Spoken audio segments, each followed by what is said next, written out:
스리랑카의 유혈 사태가 벌어지고 있습니다. 반정부 시위가 격화하면서 경찰들이 무력 진압에 나섰습니다. 식품 가격이 폭등하고 생필품 공급도 끊겨간다고 합니다. 국가 부도 위기 속에서 스리랑카 정부가 IMF와 협상에 나섰습니다. 우크라이나에서 벌어진 전쟁이 글로벌 인플레이션을 부추기면서 스리랑카 상태에까지 영향을 끼쳤습니다. 전쟁의 상처는 이렇게 우크라이나에만 머물지 않습니다.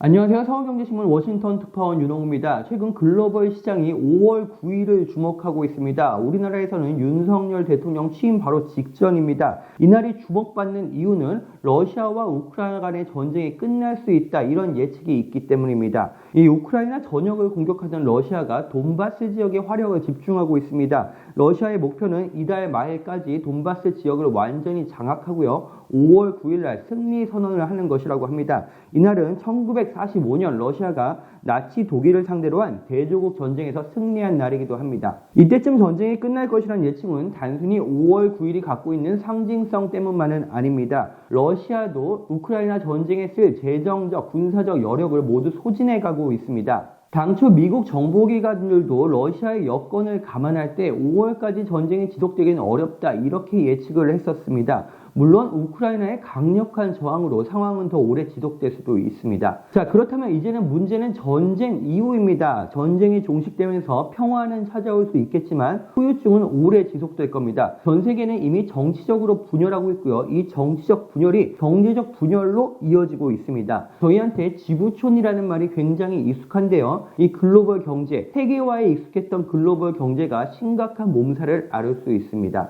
이와 관련해서 최근에 파이낸셜 타임즈와 미국의 싱크탱크 브루킹스가 경제회복 추적기수라는 보고서를 발표했는데요. 이 각종 지표를 통해서 전 세계와 각 국가의 경제회복력 수준을 평가하는 겁니다. 지난해 6월에 이 지수가 27.77포인트였는데요. 여기에는 코로나 종식에 대한 기대감이 반영되어 있었습니다. 하지만 올해 1월에는 10.78포인트까지 떨어졌고요. 1월 이후에 우크라이나 전쟁 등 더 악재가 쌓인 걸 감안하면 조심스럽긴 하지만 사실상 세계 경제 곳곳에서 스태그플레이션이 올 수 있다, 이런 전망도 나옵니다. 자, 위기의 진앙지가 어디일까요? 세계은행, IMF, 그리고 각국의 재무장관들이 최근에 워싱턴 DC에서 한자리에 모였습니다. 그리고 이 문제를 논의했습니다. 그 중에서도 세계은행 총재가 가장 우려했던 곳이 하나 있습니다. 바로 유럽입니다.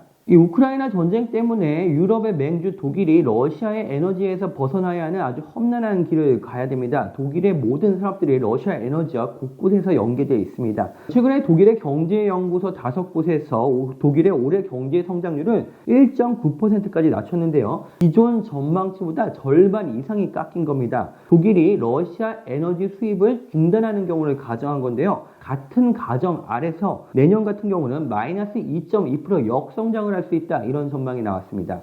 독일은 아시다시피 유럽에서 가장 큰 경제 대국입니다. 독일의 성장률이 이렇게 저하된다는 건 유럽이 망가진다는 뜻입니다. IMF도 최근에 올해 세계 경제 전망을 발표했는데요. 유로존의 전망치를 3.9%에서 2.8%로 대폭 낮췄습니다. 유럽이 이렇게 어려워지는 이유는 비단 러시아의 에너지 때문만은 아닙니다. 지금 폴란드에 있는 우크라이나 난민이 300만 명에 달한다고 합니다. 이 난민 구호 비용을 유럽이 부담할 가능성이 높고요. 전쟁으로 파괴된 우크라이나를 복원하는데 어마어마한 재건 비용이 필요합니다. 그런 상황에서 러시아에 대응하기 위해서 유럽 각국은 국방비까지 크게 높이고 있습니다. 재정의 압박이 시작된다는 겁니다. 이 IMF가 유럽과 아울러서 주시한 곳 중에 하나는 또 중국입니다. 이 중국의 경기는 사실 유럽과 비교하면 매우 양호한 편이긴 했습니다. 하지만 최근 중국의 코로나 방역이 중국의 소비 시장을 움츠러들게 하고 있습니다. IMF가 올해 중국의 성장률을 4.4%로 하향 조정하면서 주목한 부분도 여기에 있습니다.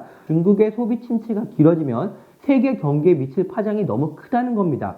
이 상하이 봉쇄가 지금 중국 경제 그리고 세계 경제에 미치는 파장이 생각보다 심각합니다. 바클리스가 중국 성장률 전망치를 4.5%에서 4.3%로 다시 내려잡았고요.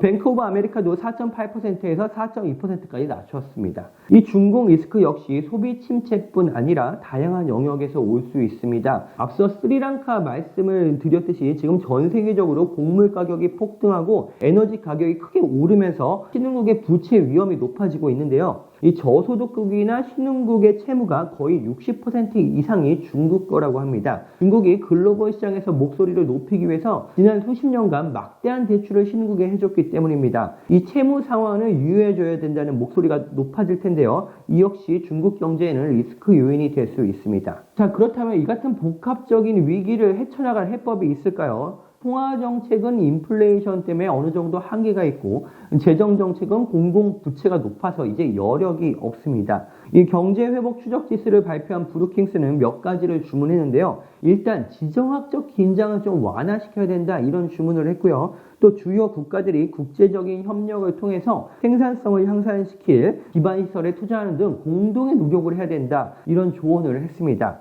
그런데 최근에 워싱턴 DC에서 열린 G20 재무장관 회의를 보면요. 이런 공동의 노력이 과연 가능할 것이냐 이게 굉장히 회의적인 게 사실입니다. 러시아에 대한 대응을 두고 미국을 중심으로 하는 G7과 브릭스가 이미 갈라져 있는 상태고요. 이 정치적 분열은 다시 경제적 분열로 이어지고 있습니다. G20는 사실 선진국과 신흥국이 모여서 글로벌 경제를 관리하는 유일한 세계의 창구인데요. 이런 분열 속에서 과연 글로벌 경제를 헤쳐나갈 묘안을 찾을 수 있을지 의문입니다. 윤홍호의 워싱턴 24시 다음 시간에 다시 찾아오겠습니다.